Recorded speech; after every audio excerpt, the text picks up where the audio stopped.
You know, being talking about anime in the early 2000s makes me feel like that grandpa talking to his little kiddies like, yeah, kids, it was a tough time back in my day.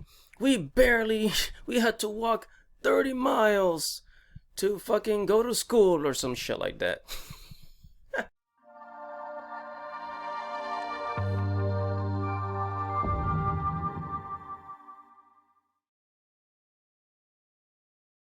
Hello guys, don't forget to like this video, don't forget to subscribe, and hit that little bell right there so that you can get notifications every time I upload a video. Okay? Enjoy. Yo, what is up, you guys? This is your boy Andy Matrix. And as if you've been following my channel long enough, you know that usually I am screen recording, reading an article with my little emote or sprite on the side of the screen. But today I wanna, this is a little I guess a little more personal. So I want to, get off from, the back of get in front of the camera and talk real, because this has to do with the early 2000s anime. So the title is, what was it like being an anime fan in the 2000s, in the early 2000s, in the time when the Twin Towers were destroyed, when the internet was just on the rise. Oh man, God, I feel old as fuck, but I'm not. I'm actually fairly young, guys. So, first of all, one of the main things I remember about anime is that, first of all, back then we didn't have a lot of anime. I guess in the 1990s we didn't have a lot of them, just like kind of like the classics. But one of the main things in the early 2000s was anime news. The Anime Network, which was basically in a channel that you had to get but you had to pay extra for. If you had cablevision, you can get it, but you're gonna have to dish us some extra money. I think it was like an extra $10, $20, something like that. It was like getting HBO for cablevision. You had to pay more money. A bigger bill. So, and through the Anime Network, if you guys remember the cable boxes, I don't know who the heck uses cable boxes nowadays since we have the internet. I sure as hell don't. I don't have a cable box or to watch TV. But back then you had the cable boxes, and you would order the Anime Network channel, and then it would have all of basically everything that was playing in Japan was playing in America. So whether if it was dubbed or subbed, you get to watch it, for a couple of extra dollars. There was no free. The second thing, it was hard to watch anime for free because the internet was just on the rise, and I don't know if you guys ever played with like HTML, but on the internet they still had those those ugly looking websites with like the tables that had all the the how people would make a website back then with the tables. It was a very weird time. Everything was just on the rise, but at the same time, it makes me feel kind of cool that I remember all these things and I get to talk about it to you guys. So anime was hard to watch. There was no free anime on the internet. There was no like pirated sites like Kiss Anime or AnimeFreak.tv, right? There was none of that. Everything you had to right after school, you have to go home and turn on Cartoon Network. And Saturday nights, Kids WB, there will be new episodes of One Piece or whatever other anime, right? I remember this was really weird, and I did it too, but it was just weird. People would trade Dragon Ball Z pictures as if they were currency. So, how people would trade Pokemon cards? Well, people would trade like Dragon Ball Z pictures.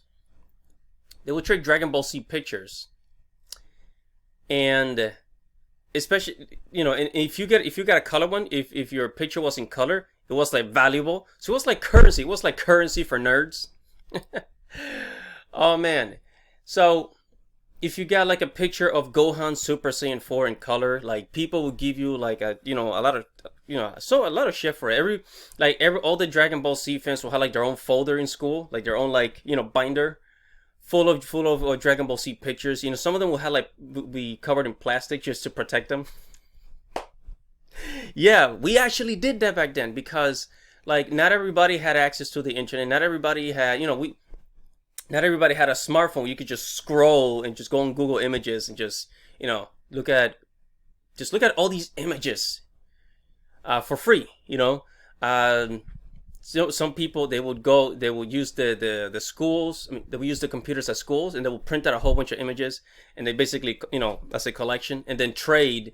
And I think you can even, I think some people even like, they traded games for like a stack of Dragon Ball Z pictures. Again, it was currency. It was really weird. Yu-Gi-Oh was huge. Yu-Gi-Oh was so huge.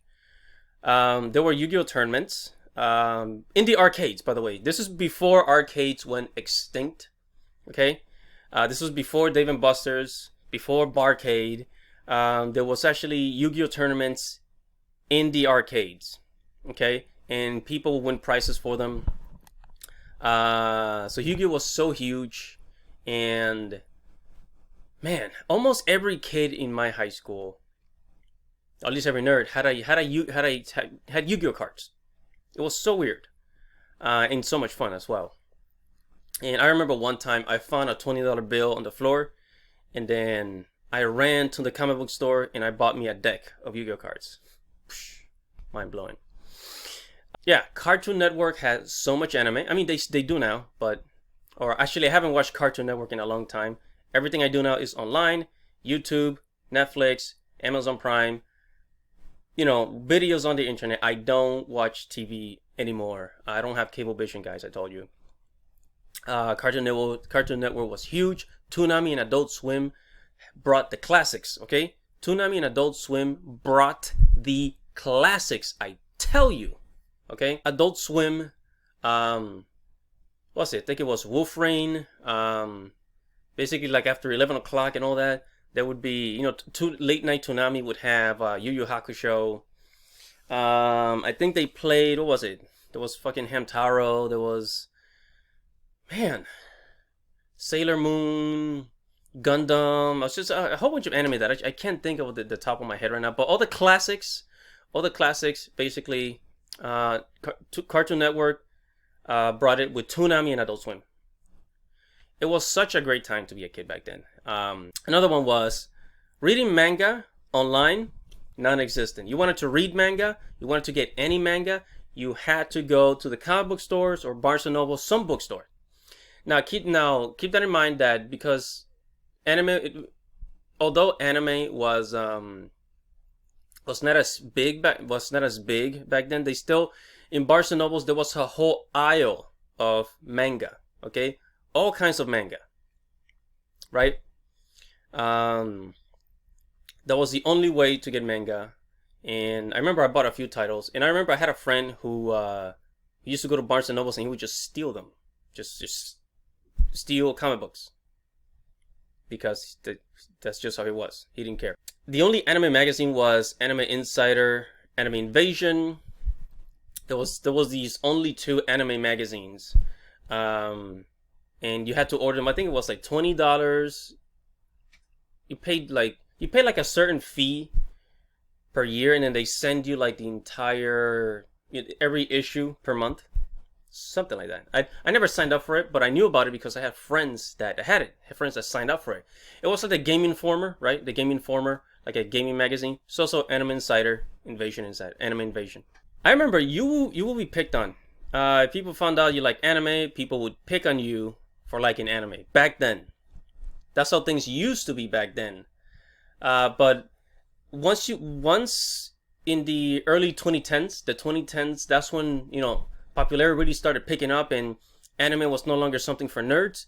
It was, even kids at the cool table were actually watching anime. There was a lot of closet anime fans because you know how people are. They like something, they don't want to talk about it because nobody wants to be labeled a nerd. But now it's funny because the tables are switching, and now being a nerd is is the new fun, is the new cool. All right. So even the cool kids now, they watch anime. Not just anime, but like comic book movies, like you know, Marvel, Avengers, Marvel and DC Comics, superhero stuff, the American stuff, and video games. Everybody fucking plays video games now. Even girls. Back then in the early 2000s, a lot of girls didn't play video games. Okay, now they do. Now they do. Now, like, even people in their 30s and 40s play video games. It's crazy. And by the way, I have a list. I'm looking at a list here. It says finding new anime was hard unless you paid extra for. Yeah, I already talked about that. Okay, and in 2005, that's when YouTube came to be. And I remember because 2005 was a really strange.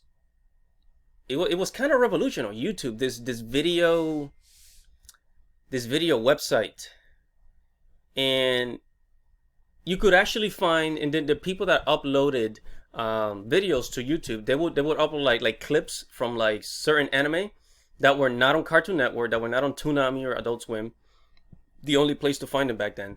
And yeah, so YouTube, that's when it was in 2005. That's when it was released. You could find clips of anime on YouTube. It was so life changing, you know, because that was I think that was one of the first video websites. Yeah, sure, there's Vimeo, there was a couple of other video websites, but nobody made it as big as YouTube. YouTube was the top dog. Okay, and it had a huge anime community in YouTube, just making OVAs and videos. But I mean, of course, the quality of the videos back then just wasn't as great. But it was so. I mean, when you bought something, when you bought an anime DVD or a manga, you would hold on to that because you spend money on it. But now, because there's so many ways to watch anime for free, barely anybody is buying DVDs anymore.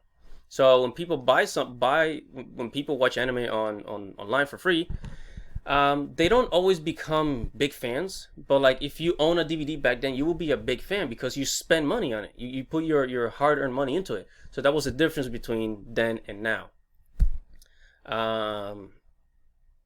There was anime conventions. Yes, I forgot to talk about anime conventions. Now, in the early 2000s, I had no idea there was such a thing as anime conventions. I would see images of people being dressed as anime characters on the internet in the early days of the internet, I guess. But it wasn't big. It wasn't huge. It wasn't, it's kind of like, I don't know, picture a new convention that came out in your town. And that convention only had 500, maybe 1,000 attendees. That's kind of how anime conventions were back then, okay? And again, I never attended an anime conventions, but just the first convention I actually attended was 2010, 2011. That was Comic-Con. And then after that was here in Connecticut, will be Connecticut, right? And then, of course, there was Otakon and, all those other ones that came out later on. But there were anime conventions that started way in the 1997, in the 1990s. But in the early 2000s, it still wasn't very mainstream. Celebrities wouldn't talk about anime like they do now. Rappers, they weren't. Soulja Boy was not rapping about fucking Dragon Ball Z and all these other rappers. They weren't rapping about anime. Okay, there was none of that. Anime geeks, they were the fucking weird kids on the outcast table in school. And it wasn't until the late 2000s and early 2010s that it really started to boom. It really started to take off. And now there's even anime parties, anime parties, anime nightlife. Believe it or not, in New York, there's actually cosplay parties. All that shit. So, yeah, that's kind of my quick take on this kind of long video about the early 2000s being an anime fan in the early 2000s, it was such a strange time because it was not okay to say, hey, I like anime. People would just like humiliate you. But now it's okay to do that. Now it's okay to just be out in the open with your being a fanboy or whatever. Man, it's so interesting. Now that I'm talking about it, just seeing how it used to be, everything is now. Now is just so much more acceptable. And I think, what was it? The word otaku is kind of like the how you say nerd in Japanese. But even in Japan, being a geek or nerd is not as acceptable as a geek or nerd in America. In America, it's actually more of acceptable to be a nerd. Now it is. But before, back then, it wasn't. So this is like 20 years worth of history here. I feel like an old motherfucker. And there it is, kids. There's your story of how I used to be an anime geek in the early 2000s.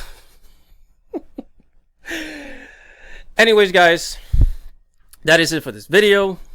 I hope you liked it. I hope you liked the little history lesson I gave you here. And don't forget to like this video. I mean, really, tell me what you think. How are you in the 2000s? I mean, are you Gen Z? Are you a millennial? If so, leave a comment below. Tell me. I want to know. Make sure to like this video. Subscribe to the channel. Subscribe. And I will see you in the next video. Peace.